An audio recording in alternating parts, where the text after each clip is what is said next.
నమస్కారం. సొంత ఇల్లు మనందరి కల. కాని ఆ కల కొన్నిసార్లు పీడకలగా మారితే ఆ భయమే లేకుండా మనలాంటి ఇల్లు కొనుగోలుదారుల కోసం ఒక రక్షణ కవచంలా పనిచేసే రేరా చట్టం గురించి ఈరోజు మనం వివరంగా చూద్దాం. సరే, ఇక మొదలుపెడదామా? ఈ మాట వింటుంటేనే కొంచెం కంగారుగా ఉంది గదా. నిజమే, ఒకప్పుడు రియల్ ఎస్టేట్ రంగంలో పరిస్థితి సరిగ్గా ఇలానే ఉండేది. కష్టపడి సంపాదించిందంతా పెట్టి ఇల్లు కొంటే అది మన చేతికి వస్తుందా రాదా అన్న టెన్షన్. ఈ సమస్య ఎంత పెద్దదో అర్థం చేసుకోవడమే ఈ విశ్లేషణలో మొదటి అడుగు. సో ఈరోజు మన ప్రయాణం ఇలా ఉండబోతోంది. అసలు సమస్య ఏంటి, దానికి రేరా ఎలా పరిష్కారమైంది, మన డబ్బుకి రక్షణ ఏంటి, తెలంగాణలో మన హక్కులేంటి, చివరగా సమస్య వస్తే ఫిర్యాదెలా చేయాలి, ఇలా స్టెప్ బై స్టెప్ అన్నీ చూద్దాం.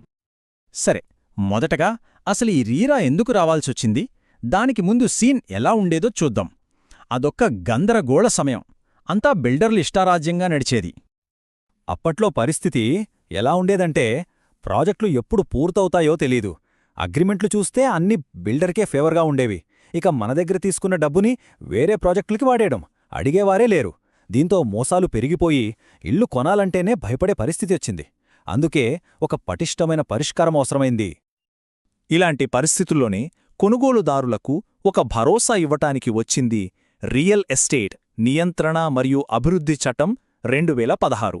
మనం సింపుల్గా ఆర్ఈఆర్ఏ అని పిలుచుకుంటాం. సింపుల్గా చెప్పాలంటే రేరా అనేది భారత ప్రభుత్వం తీసుకొచ్చిన ఒక పవర్ఫుల్ చట్టం.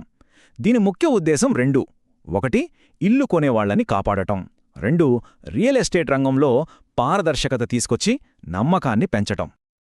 ఈ చట్టానికి 4 బలమైన స్తంభాలున్నాయి. అవేంటంటే, జవాబ్దారీతనం, అంటే బిల్డర్ ప్రతీదానికి బాధ్యత వహించాలి; పారదర్శకత, అంటే అంతా ఓపెన్గా ఉండాలి; వినియోగదారుల రక్షణ, అంటే మన హక్కులకు భరోసా; ఇక నాలుగోది, ఏమైనా తేడా వస్తే వేగంగా సమస్యను పరిష్కరించడం. సరే, మరి రేరా మనకు ఒక కవచంలా ఎలా పనిచేస్తుంది, మన డబ్బుని, నమ్మకాన్ని ఎలా కాపాడుతుందో ఇప్పుడు వివరంగా చూద్దాం. ఇది first and most important rule. A builder అయినా సరే తన ప్రాజెక్ట్ను రేరాలో రిజిస్టర్ చేయకుండా ఒక యాడ్ ఇవ్వలేడు, మార్కెటింగ్ చేయలేడు, ఒక్క ఫ్లాట్ కూడా అమ్మలేడు. అంటే రిజిస్ట్రేషన్ లేని ప్రాజెక్ట్ జోలికి వెళ్లొద్దని మనకొక క్లియర్ సిగ్నల్ అన్నమాట. ఈ నంబర్ 70%. దీన్ని మాత్రం అస్సలు మర్చిపోవద్దు. ఎందుకంటే ఇదే రేరా చట్టంలోని అతి పెద్ద గేమ్ చేంజర్. అంటే ఏంటంటే, బిల్డర్ మన దగ్గర్నుంచి వసూలు చేసిన ప్రతి 100 రూపాయల్లో 70 రూపాయలను ఒక స్పెషల్ బ్యాంక్ అకౌంట్లో పెట్టాలి. ఆ డబ్బును కేవలం ఆ ప్రాజెక్ట్ కన్స్ట్రక్షన్ కోసమే వాడాలి, వేరే వాటికి తిప్పడానికి వీల్లేదు. దీనివల్ల మన డబ్బు మన ఇంటికే ఖర్చవుతుందన్న గ్యారంటీ ఉంటుంది.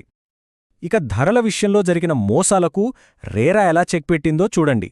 ఇంతకుముందు సూపర్ బిల్టప్ ఏరియా అని చెప్పి కారిడార్లు, లిఫ్ట్ల ఏరియాను కూడా మనకే అంటగట్టేవారు. కాని ఇప్పుడు అలా కాదు. మనం వాడే అసలైన స్థలం, అంటే కార్పెట్ ఏరియా ప్రకారమే డబ్బులు తీసుకోవాలి.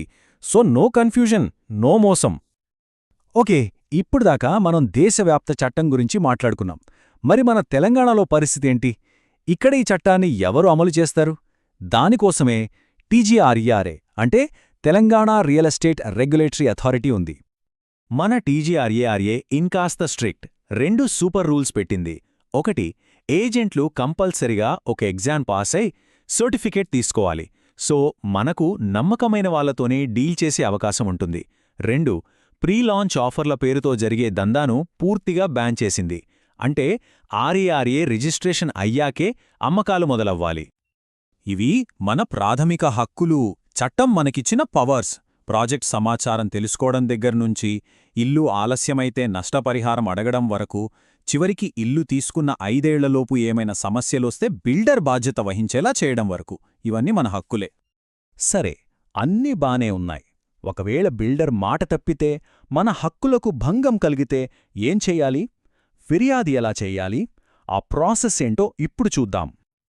ప్రాసెస్ చాలా సింపుల్. భయపడాల్సిన అవసరమే లేదు. టీజీఈఆర్ఏ వెబ్సైట్కి వెళ్ళాలి. ఆన్లైన్లోనే కంప్లైంట్ ఫామ్ నింపాలి. మీ దగ్గరున్న అగ్రిమెంట్, డబ్బులు కట్టిన రసీదులు లాంటివి అప్లోడ్ చేయాలి. ఫీజు కేవలం 1000 రూపాయలే. ఆ తర్వాత సాధారణంగా 60 రోజుల్లో మీ సమస్యపై విచారణ జరుగుతుంది. అంతా చాలా సులభం. సో ఈ మొత్తం విశ్లేషణ నుండి మనం గుర్తుపెట్టుకోవాల్సిన 3 ముఖ్యమైన విషయాలు. 1. ఏ ప్రాజెక్ట్లో ఇన్వెస్ట్ చేసే ముందైనా టీజీఆర్ఆ వెబ్సైట్లో దాని రిజిస్ట్రేషన్ నంబర్ చెక్ చేయండి. 2. 10% కన్నా ఎక్కువ అడ్వాన్స్ ఇచ్చే ముందు రిజిస్టర్డ్ సేల్ అగ్రిమెంట్ తప్పనిసరిగా చేయించుకోండి. 3. మీ హక్కులేంటో ఎప్పుడూ గుర్తుంచుకోండి. చూశారుగా, రేరా అనేది కేవలం ఒక చట్టం కాదు, మనలాంటి కొనుగోలుదారుల చేతిలో ఉన్న ఒక పదునైన ఆయుధం. మన కలను, మన కష్టార్జితాన్ని కాపాడుకునే ఒక కవచం. మరి మీ సొంత ఇంటి కలను నిజం చేసుకునేటప్పుడు ఈ రేరా కవచాన్ని మీరు ఎలా ఉపయోగించుకుంటారు?